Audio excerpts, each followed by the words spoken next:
Danes v Pomurskem dnevniku, praznično tudi v zavetišču za brezdomce. Predstava za najmlajše. Božični sejem pričaral praznično vzdušje. Ognjemeti bodo popestrili silvestrovanja. Vreme, jutri bo pretežno oblačno.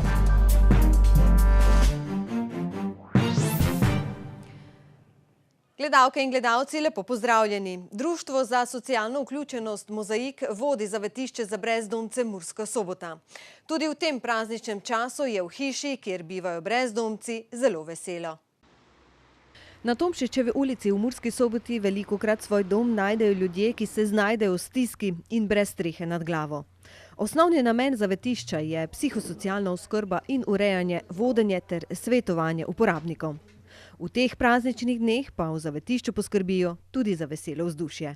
Zdaj tako, naši stanovalci imajo predvsem majhno socialno mrežo ljudi, ki jih nekako poznajo, malo sorodnikov, malo prijateljev, zato pa nekako v krogu naših sodelavcev in prostovoljcev in drugih ljudi, ki so pripravljeni se udeleževati naših aktivnosti, prostočasnih dejavnosti, poskrbimo za to, da je v prazničnem času, bom rekla, naš urnik malo drugače poteka, več pečemo, več kuhamo, v popoldanskem času izdelujemo skupaj kakšne voščilnice, okrašujemo hišo in okolico, tako da v bistvu na ta način se nekako pripravljamo na praznike in poskrbimo za praznično vzdušje. Branko, ki se je pred leti znašel v stiski, je zadovoljen, da je našel rešitev zase, čeprav si nikoli ni predstavljal, da bo prišlo tako daleč.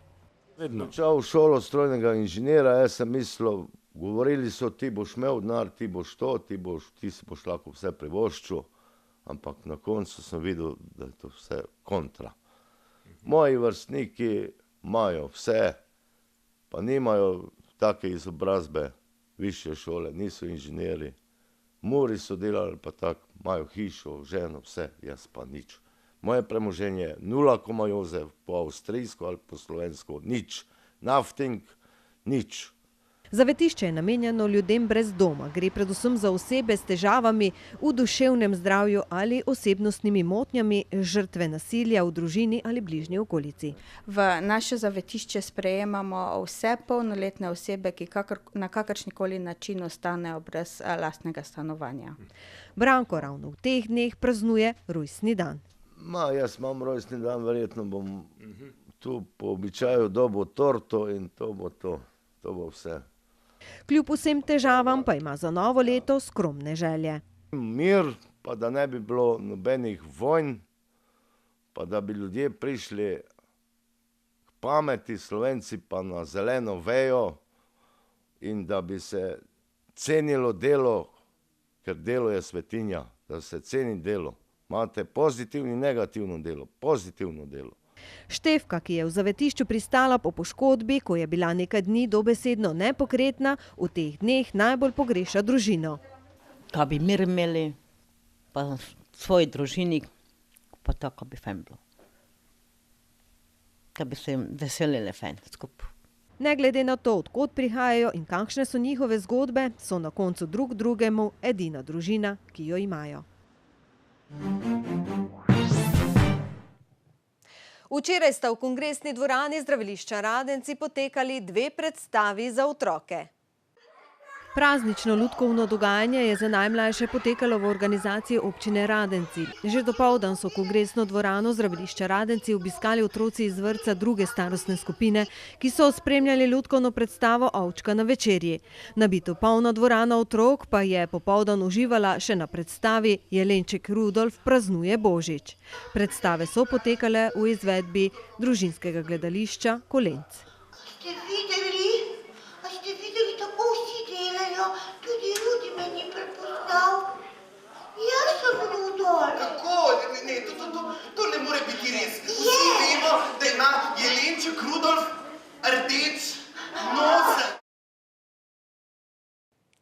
Včeraj se je na Slovenski ulici odvijal že drugi dan božičnega sejma, ki ga pripravlja mestna občina Murska Sobota v sodelovanju z Zavodom za kulturo, turizem in šport in komunalo. Na sejmu med blagovnico in šopingom so postavljene stojnice s kulinarično ponudbo in ponudbo domače in umetnostne obrti. Vsak dan pa je poskrbljeno tudi za kulturni oziroma glasbeni program. Včeraj je tako nastopil pevski zbor, poskrbeli pa so tudi za program za najmlajše. Zvečer pa je za odlično vzdušje poskrbel koncert soul, funk, R&B in pop glasbe Ines in band. Če boste hitri, pa lahko ujamete še koncert božičnih pesmi s Juanom Vasletom na božičnem sejmu, ki pa se danes zaključuje.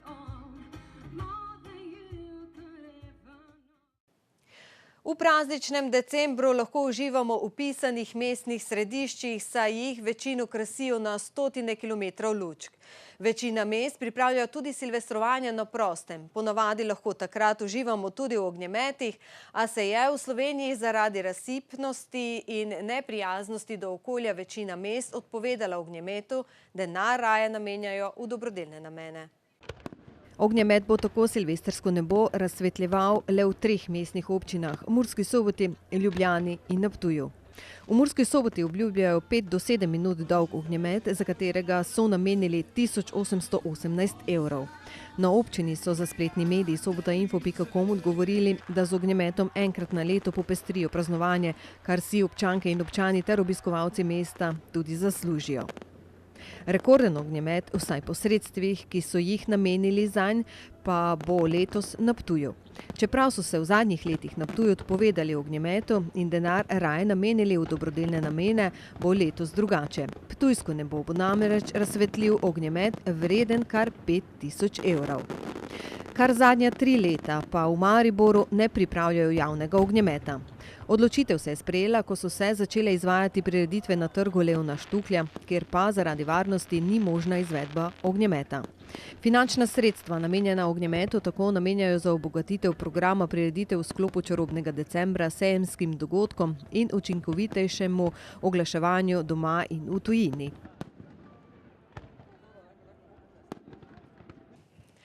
V letošnjem letu je bilo le 6 dela prostih dni, a leta 2016 bo takih praznikov, ko večini ne bo treba v službo kar 9. Kljub vsemu, da je leto 2006 prestopno, pa bomo delali 3 dni manj.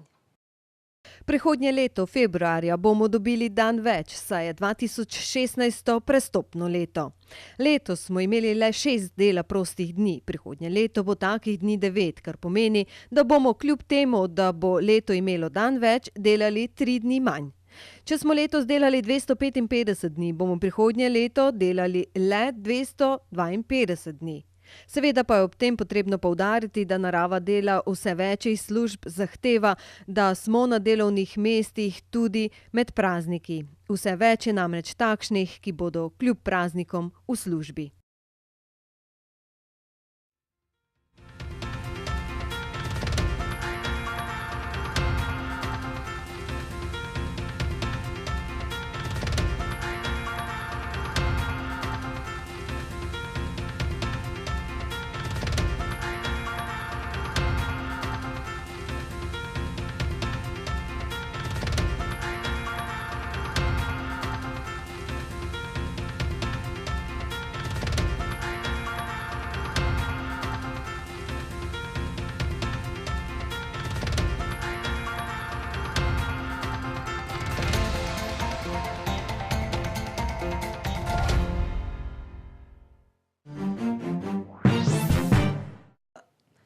Pa si poglejmo, spoštovani, še ob koncu, kakšne vremenske spremembe nas čakajo v prihodnjih dneh. Danes smo imeli sončen dan s temperaturami okrog 8 stopinj Celzija. Opoldne ste v Krajinskem parku Goričko namerili 6 stopinj, v Lendavi 7, v Murski Soboti in Radencih pa 3 stopinje Celzija. Jutri bo v severni Sloveniji delno jasno, drugod zmerno do pretežno oblačno in ponekod megleno. Na Primorskem in Notranjskem bo občasno rosilo ali rahlo deževalo. Čez dan bo ponekod pihal jugozahodnik. Najnižje jutranje temperature v vzhodni Sloveniji bodo v Murski Soboti in Mariboru okrog stopinje pod lediščem, najvišje dnevne pa se bodo gibale okrog 9 stopinj Celzija. V petek bo na Primorskem in delu Notranjske sprva oblačno, popoldne se bo delno zjasnilo. Drugod bo sončno z nekaj jutranje in dopoldanske megle po nižinah. V soboto bo večinoma sončno. Po nižinah bo megla, ki se bo ponekod lahko zadržala večji del dneva. Temperature v naših krajih se bodo v prihodnjih dneh dopoldan gibale okrog stopinje pod lediščem, popoldanske pa med 4 in 8 stopinjami. Toliko smo vam, spoštovani in spoštovane, pripravili v današnjem Pomurskem dnevniku. Ne pozabite na nas tudi jutri v istem času na istem programu. Sicer pa preživite kar se da lep in prijeten večer še naprej. Srečno do jutri.